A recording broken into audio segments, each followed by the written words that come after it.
طيب النهارده هنتكلم عن المدربين البسكليت، المدربين اللي بتاخد العملاء تشمطهم تلعب لهم في الشنطه لا مؤاخذه. في الوقت اللي احنا فيه ده عايز اقول لك ان انت لو عندك ولد هتخاف عليه اكتر من البنت، لان الذكور بقى عندهم ميول تاني غير اللي ربنا خلقنا عليه، وفي ناس بيحصل لها كده بسبب الهرمونات بتقلب لهم الدنيا، وهرمونات الانوثه بتزيد، وتبص تلاقي الواد الحرقان جاله في حته غلط. فانت كشخص بتعمل الحاجه دي انت شخص بتهز سبع سماوات. ربنا مش خلقك عشان يكون راجل مع راجل او ذكر مع ذكر ولا بنت مع بنت، لان في بنات برضو بتعمل كده. ربنا سبحانه وتعالى خلقنا راجل مع بنت، فبلاش نروح للميول التاني. الحاجه التانيه اللي عايز اقولها للشباب الصغير، انت كشاب صغير رايح تتمرن مع مدرب لازم تكون عارف احنا بنطلب منك صور ليه. احنا بنطلب صور لان الصور بتكون ادق من الميزان. وايه الصور اللي احنا بناخدها منك؟ احنا بناخد منك 3 صور: صوره وشك كامل بجسمك كامل من قدام، وصوره من الجنب، وصوره من الظهر. دول ال3 صور اللي احنا بنطلبهم بس. طب هل انت مطالب تلبس بوكسر؟ لا، انت مطالب ان انت تبقى لابس شورت بس اشوف رجليك كمان، فاهمني؟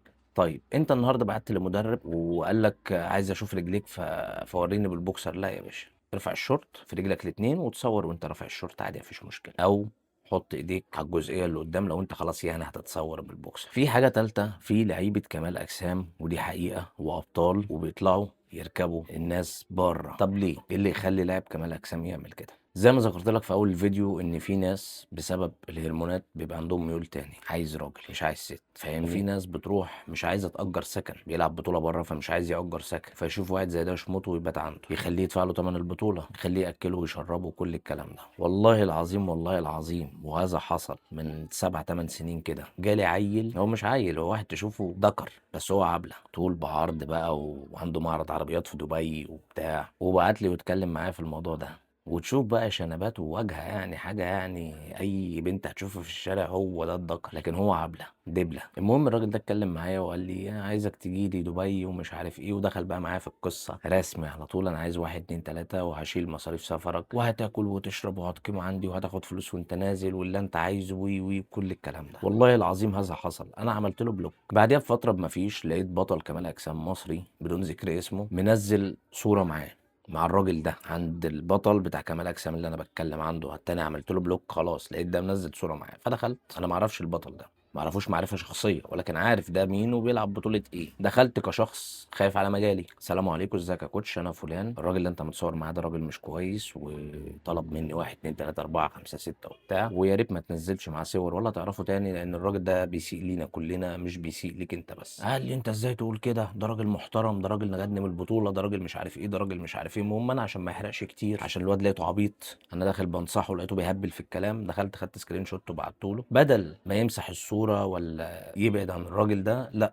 هو راح عامل لي بلوك. انا مازال عندي هو في البلوكات الراجل ده، يعني انا الرسائل لحد اللي انا اقدر اوصل لها. فالناس بتعمل كده عشان بطوله. يعني انا عايز اقول لك مش عشان بطوله تروح تعمل حاجه بتهز 7 سماوات، مش عشان بطوله تعمل حاجه تغضب ربنا، مش عشان تظهر على السوشيال ميديا تعمل حاجه بتغضب ربنا. انا مش شيخ ولا ينفع اكون شيخ، بس انا بقول لك كده عشان نفسك وعشان انت بتسيء للمجال بتاعنا كله، وعشان الفيديوهات اللي شفناها والصور اللي شفناها والقرف اللي احنا بنشوفه. احنا ممكن نشير الناس نفسها، وممكن نشير الفيديوهات، وممكن نشير الصور، وممكن نشير الرسائل، نشير حاجات كتير جدا، بس احنا مش عايزين نسيء للمجال بتاعنا. المجال بتاعنا معروف ان كل الناس اللي فيه على وضعهم، ناس رجاله قوي، ملناش دعوه باي عيل بسكليته خارج عننا. نصيحتي لاي شاب صغير: مفيش حاجه اسمها يا ابني موديل، مفيش حاجه اسمها مش عارف ايه. هتلاقي ناس بتدخل تقول لك انا عايزك تبقى موديل وانا عايزك وهبقى السبونسر بتاعك وي وي. مفيش يا ابني الكلام ده، والله العظيم الكلام ده كان بيجي لنا زمان. ووريني جسمك، تبعت له صور يقول لك لا انا عايز اشوفك فيديو. فاحنا جالنا الاشكال دي كتير، وفي ناس بتكون بتتمرن اصلا مع مدربين وبيكتشفوا ان هم كده. وانا اكتشفت واحد كده وعملت له بلوك برضه. فخدوا بالكم يا شباب عشان نفسكم، ما تجريش يا ابني ورا الفلوس، ما تعملش حاجه تغضب ربنا عشان خاطر تتشهر، وعشان خاطر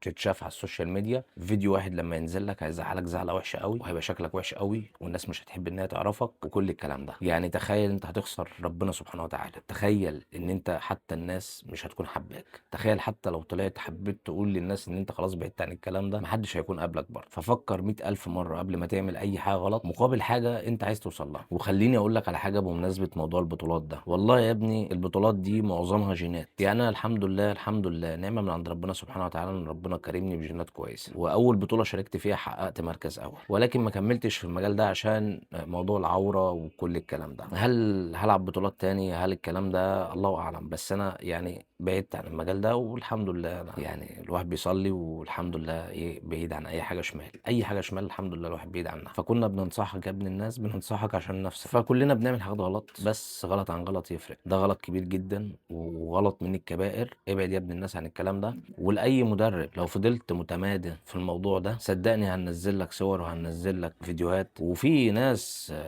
أخدت إجراءات قانونية، فخدوا بالكم بقى من نَفْسيكم عشان يعني عيب اللي بيحصل ده، ده مش صح، ده مش مجالنا ودي مش بتاعتنا. دايمًا الناس اللي بتروح الgym بتعمل عضلات يقول لك الفورمة تجيب الحرمة، لأ الكلام ده غلط، الفورمة مش بتجيب الحرمة، الفورمة بتجيب البسكليتة. وأنا كل يوم والله العظيم يا جدعان بييجي لي ناس كتير من المنظر ده، إحنا مش هنضحك على بعض، كل المدربين بييجي لها ناس من المنظر ده، عيال بسكليت، وبتعرض حاجات يعني هتحقق لك أحلامك كلها. والله بنعمل لهم بلوك، والله العظيم عندي صفحة كاملة بلوكات على كل المنصات، كل المنصات هتلاقي مثلًا عامل بتاع 1000، 2000 بلوك، أنت متخيل؟ فخدوا بالكم يا شباب لنفسكم قبل أي حاجة، ما تجريش ورا sponsor، ما تجريش ورا مش عارف إيه. اشتغل على نفسك وطور من نفسك بإمكانياتك، والله يا ابني ربنا هيكرمك. أتمنى أكون فدتكم حتى لو 1%، وأتمنى الناس تاخد بالها من نفسها عشان نفسها. النهارده في الوقت اللي احنا فيه ده والله العظيم الراجل بقى يتخاف عليه أكتر من البنت. ربنا يستر عليكم جميعا.